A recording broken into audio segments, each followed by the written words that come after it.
A multifaceted artist and film director, Lee Lanier, co-founder of Nevada's largest film festival, is our guest this week for Nevada Week in Person.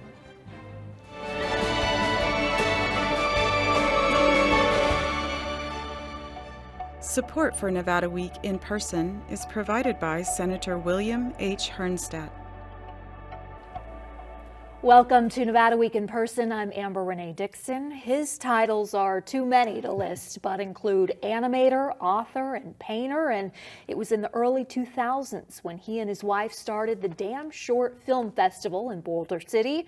Now in its 19th year and its first back in person in 2 years, Lee Lanier, thank you for joining Nevada Week in Person. Happy to be here. So coming off 2 years of a virtual experience for the film festival due to COVID, how big of a deal is it to have it back in person? We're very excited. There's nothing like having all the film lovers and filmmakers themselves be there in one place for 5 days. What difference does it make to have people viewing films in person, sitting side by side? Well, you get the reaction. For example, a comedy, you can watch it by yourself in your house and it might be pretty good, but seeing it with a big audience, it's fantastic. You get like amplified reaction to it.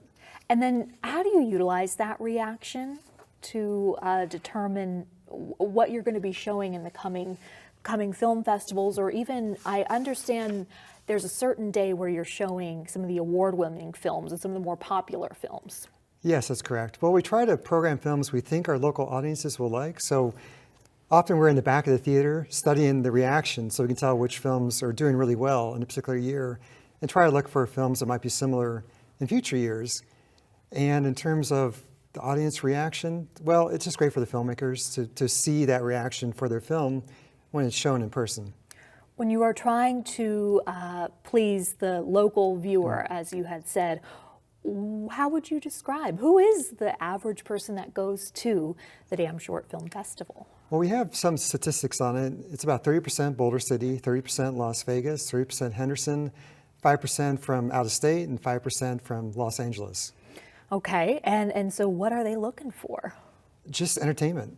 It could be a film that makes them laugh, makes them cry, makes them think, surprises them, teaches them something new, for example, anything like that. And you have filmmakers who enter this film festival from all around the world. At what point did you start getting international attention to this film festival now in its 19th year?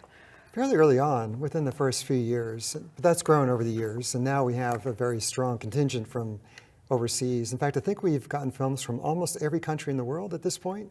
A few left, like North Korea. Okay. We're working on it, though. Okay. Is that typical for a film festival to have international entries, or did you secure that? Did you have a special focus on that? No, it's not unusual for larger festivals. I think what's great about our festival is we're relatively small for being in a small town, but we do get a lot of international attention. Yeah, you sure do. Okay, so 2014, that was 9 years ago. Las Vegas Weekly asked you what your greatest achievement was in the 10 years of the festival, and your response was, quote, "I'm very proud that the festival has made it 10 years. Film festivals often go under, and a lot of times they disappear when they're younger, too, after 3 or 4 or 5 years, end quote. What do you contribute to this festival's longevity? How do you explain it? We stick to our mission statement, which is finding the best films we can find for our local audience and treating the visiting filmmakers well. And it seems very basic, but a number of festivals forget that. Even if they have a big budget and a lot of people working on them, they forget what the core of it is, which is the films and the people who make the films. Well, and that leads me to my next question, that latter part of treating the filmmakers well. When did you establish that? What's behind it? First year, because I'm a filmmaker also, so I had my own short films on the film festival circuit before we started this film festival. So my wife and I got to see examples of great festivals and mediocre festivals and poor festivals, and we remembered what we wanted to see in a festival if we started one ourselves. How were you treated? Were there times that you were not treated well? Unfortunately, yes, that's true. It could be something like miscommunication or a festival that is designed in such a way it's hard to see all the events. It's spread out, too many screens. A number of factors that just make it not quite as enjoyable as it could be. Okay, so what has the response been from filmmakers that participate in your festival? Very good, and the filmmakers are a critical part of it, of course, so they spread the word. So one reason we have the reputation we have is because filmmakers have told other filmmakers. And so we have stories about people going to public relations firms to get advice about which festivals to submit their films to, and we're in the list. You know, amongst all the big giant ones in the world, we're still there, even though we're a small festival. So that, I think, speaks to our treatment of the filmmakers. Okay, and they want to make sure that their work is shown appropriately, given the time and attention that it's due. Yes. I can understand that.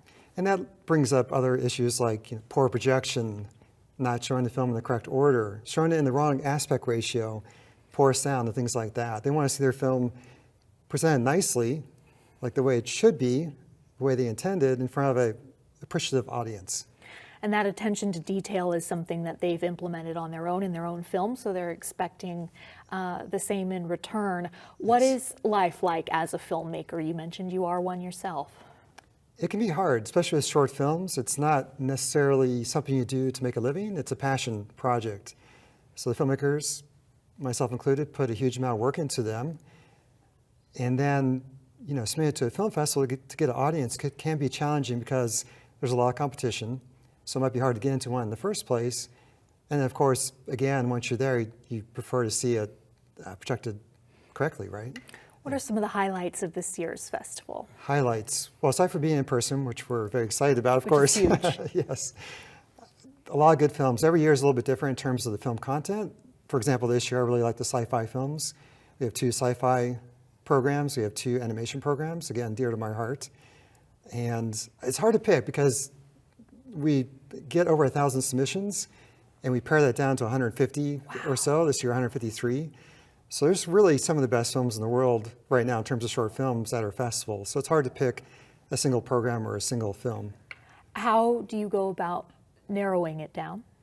We have a film review committee that's volunteer that watches the first round of films, and we usually try to get, say, 2, 3, or 4 people to watch each film.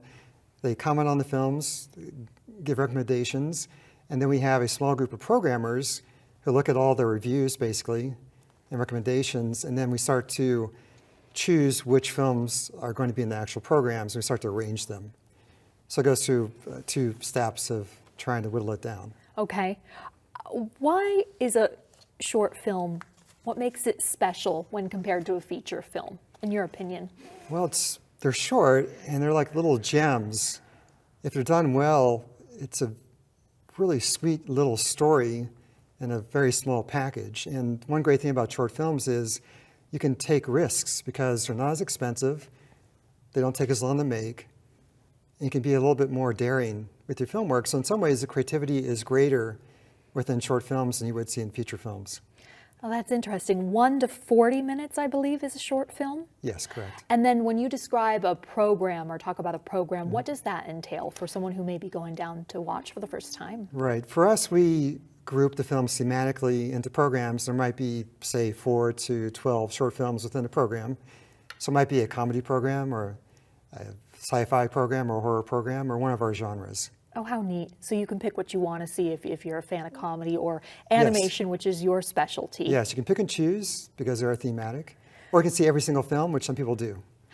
On that aspect of animation, well, yeah, you can buy a 5-day film festival pass. And people do it. That aspect of animation, according to your IMDb, you served as a senior animator on the DreamWorks films Ants and Shrek. What was that experience like? It's very fun. It was a lot of work. There's 100 animators that worked for 2 years on each one of those feature films. So it's a big production. And so I worked within the modeling and lighting department, so I got to model things. Everything within the film had to be built from scratch, and do the lighting, which is very film-like, where you set the virtual lights and get the drama with the lighting. Virtual effects is also your specialty. Special effects, yeah. Special effects, Yes. I apologize. Oh, no, same thing. Visual effects, yes. Yeah. And you were doing that out in California, Palo Alto area, you told me, for about how many years before you decided to actually move to Boulder City? It's a bit of a story. I started out in production in Los Angeles in the early 90s, got into animation, first at Disney, about, was it 1994 to 96. Then that part of Disney, they shut down to build something else. So I went up to the Bay Area to work at PDI, Pacific Data Images, which had been purchased by DreamWorks. Worked there for 5 years, and then my wife and I decided to find a small town. Took a tour of the Southwest and wound up choosing Boulder City. Why? Why Boulder City? We were looking for a small town that was cute and safe and quiet, had a walkable downtown, for example, but was still close to a major airport, like McCarran or Harry Reid Airport, I guess you'd say. Still close to Los Angeles and so on, so it kind of fit all those criteria. And what made you think this would be a good place for a film festival? One thing we noticed was that the film festivals we enjoyed were in small towns. Sometimes towns were very different from Boulder City, but nonetheless small towns where everything was very close together. For example, Aspen or someplace like that, or a small town in California. But we like the fact that you can walk to all the events. You don't have to drive from one location to another. You don't miss anything because we stagger the events so they're spread out. And when you're not looking at films, it's just a very charming little town. If you were to talk to a student considering animation or a child, I imagine there's a lot of people out there that would love to enter that field, but what would you tell them that they may not understand? That's a good question. I think like any program you might go into, especially the arts, that you really need to apply yourself and work really hard. You almost have to outwork your competition, so give yourself extra homework. Don't just do the assignment. If you go to school, for example, do extra assignments you assign yourself. Try to keep up with the latest trends, latest software. Go to your life drawing classes. Practice whenever you can, essentially. You've written software books, correct? I have. Also, among your many titles, as I mentioned, is painter. When did that start? That wasn't, part of your history. A little bit. I've always been around the arts somehow. Although when I went to animation, it was computer animation. So it was all like this. But I've been around it, always drew every once in a while, or occasionally would pick up the paintbrush. But I didn't decide to pursue painting in a serious manner until about 2015, 2016. I thought, well, I'm getting older, I'll try it again. And I actually felt I improved enough that I'm going to pursue it for real this time. And I just started painting like nonstop. You're self-trained? Yes. What kind of art, how would you describe what you do? Figurative and narrative. So story-based, but also figures like people. Mostly very large pieces with posed figures. And you can see this in Yes. your downtown Las Vegas gallery. Yes, I have a gallery in the Arts Factory in the Arts District. And reading about your gallery, I wonder if that painting is still on display that you did inspired by COVID. Inspired by COVID. I have one that has... And workers. the workers, yes. The essential yes. workers. I have essential workers. It's still in the gallery, or in the gallery right now, I should say. And it features a number of real people who have real Las Vegas jobs. And it was a tribute to workers, people in the trenches making Las Vegas function that maybe aren't glamorized, for example. But it's there. What inspired that? I got tired of hearing the phrase essential workers. Because anyone who's working for their family, working for their city, their town, what have you, their church, is essential. And so I just wanted to give a tribute to those people who are working hard. We'll make sure to visit that. You said you have 2 galleries. Well, I have the studio gallery in the Arts Factory. Okay. The one location for a gallery, yes. Okay, visit that or the film festival, the Short Damn Film Festival. The Damn Short Film Festival runs February 16th through 20th in Boulder City. Lee Lanier, thank you so much for joining Nevada Week in person.